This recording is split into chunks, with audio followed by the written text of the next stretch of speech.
प्रिय दर्शकों नमस्कार। मैं हूं जगदीप सिंह और आप देख रहे हैं अटल सत्य न्यूज पोर्टल। प्रिय दर्शकों, हमारा आज का टॉपिक रहेगा हाल ही में संपन्न हुई एसआईआर प्रक्रिया और उसके अंतर्गत किस पार्टी को फायदा हो सकता है, किसे नुकसान हो सकता है, इस पर छोटा सा विश्लेषण।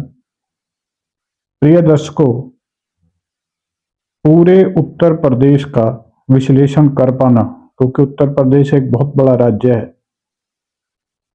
और उसमें 400 से ज्यादा विधानसभा सीटें हैं, उनका सिलसिलेवार विश्लेषण करने के लिए एक बहुत बड़ा टाइम चाहिए। एक ही एपिसोड में उसका विश्लेषण कर पाना संभव नहीं है। इसलिए इस कार्यक्रम में मैं बात करूंगा उस विधानसभा की जिस विधानसभा में मैं खुद निवास करता हूं, और वो विधानसभा है सहारनपुर नगर विधानसभा, विधानसभा नंबर 03। साथियों, जैसा कि पूरे प्रदेश में इस प्रक्रिया के बाद का आंकड़ा आ चुका है और ये पता लग रहा है कि पूरे प्रदेश भर में 2 करोड़ से ज्यादा वोट इस प्रक्रिया के तहत काट दिए गए हैं। तो साथियों, उसी चीज पर हम छोटा सा विश्लेषण करेंगे सहारनपुर नगर सीट पर कि इतने बड़े लेवल पर जब पूरे उत्तर प्रदेश में वोट कटे हैं तो सहारनपुर में स्थिति क्या है।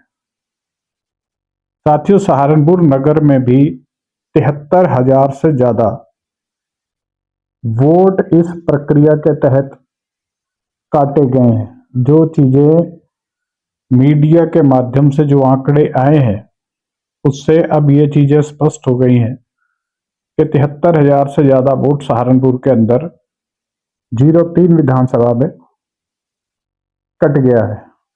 और पूरे जिले की अगर बात करें तो 03 विधानसभा वोट कटने के मामले में नंबर 1 रही है। पूरे जिले में इससे ज्यादा वोट कहीं और नहीं कटा। तो साथियों, रोचक बात यह है कि ये वो विधानसभा है जिसमें हार जीत का अंतर बहुत ही मामूली रहता है। पिछले विधानसभा चुनाव में भी ये अंतर लगभग 7,000 का था।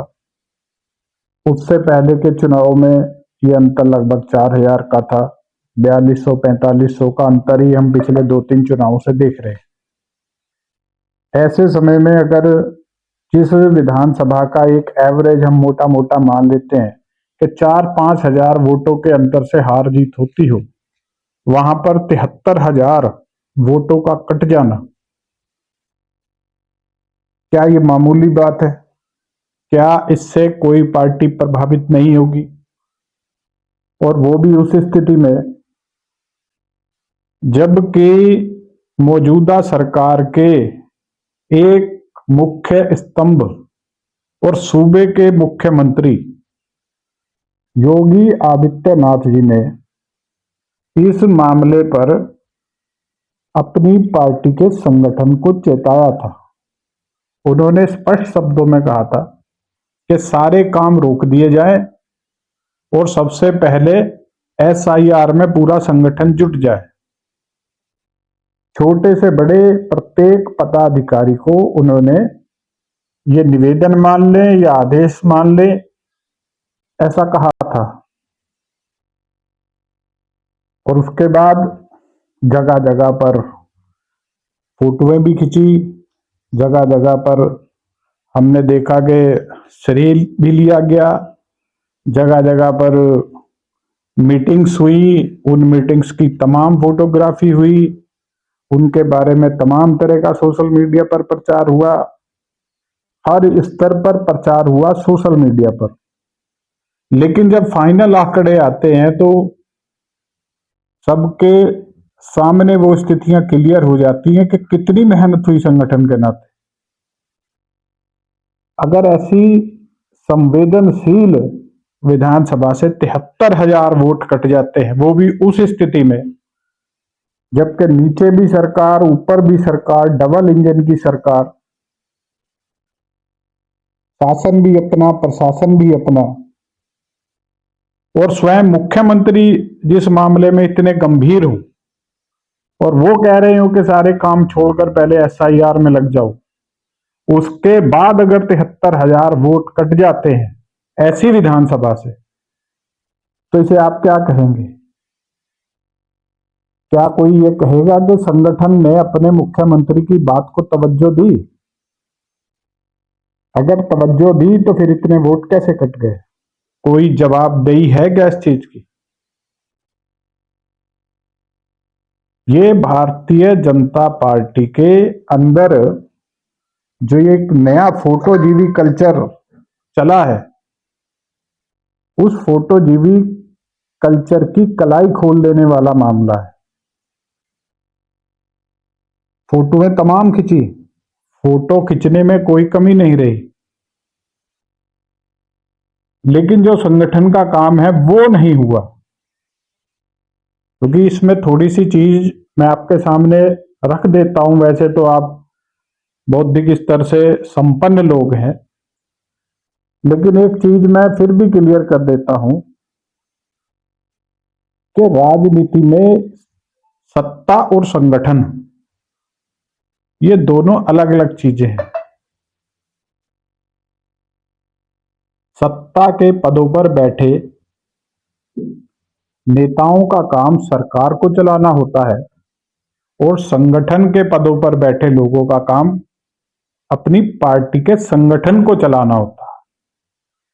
लेकिन यहां ऐसा समावेश हो चुका है कि जिन्हें संगठन चलाना है वो भी गले में पटके डलवाने के इतने आदी हो चुके हैं कि वो संगठन के काम में कोई दिलचस्पी ले या ना ले, लेकिन उनकी इस बात में पूरी दिलचस्पी होती है कि मेरी फोटो खिंची या नहीं खिंची,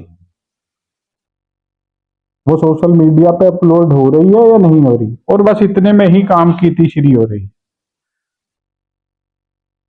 ऐसा कल्चर हो गया है कि जिसे संगठन का काम करना है वो भी अपने आप को जनप्रतिनिधि से कम नहीं मानता। वो भी जनप्रतिनिधि की भूमिका निभाना चाहता है बिना जनादेश हासिल किए। इससे बड़े महत्वपूर्ण प्रश्न पैदा हो रहे हैं। अगर संगठन ने काम नहीं किया तो क्यों नहीं किया? वो उसका अति आत्मविश्वास है, लापरवाही है, या किसी प्रकार की कोई साजिश है? ये बातें आज हो सकता है लोगों को बुरी लगें, लेकिन लोकतंत्र में हार जीत का एक ही मुख्य आधार है और वो है वोटर। हार जीत केवल वोटों की संख्या के आधार पर होती है। अब पता नहीं क्यों संगठन चलाने वाले इस बात से अनभिज्ञ हैं। पता नहीं उन्हें कौन उनके इर्द गिर्द ऐसे लोग मंडरा रहे हैं जो उन्हें इस मुख्य बात से भी दूर रखे हुए हैं। लोकतंत्र के इस मूल मंत्र से उन्हें भटकाने वाले वो कौन लोग हैं? क्या चाटुकारिता सिर पर चढ़कर बोल रही है? क्या संगठन चलाने वाले इस मूल बात को भूल गए हैं? भाई कैसे जीतोगे सीट? कोई भी पार्टी हो वो सीट कैसे जीतेगी? वोटों से ही जीतेगी ना। और अगर कोई संगठन, और वो भी वो संगठन जिसकी सरकारें चल रही हो सत्ता में, अगर वो संगठन वोट बनवाने में ही दिलचस्पी नहीं ले रहा तो संदेह पैदा होता है कि क्यों नहीं ले रहा।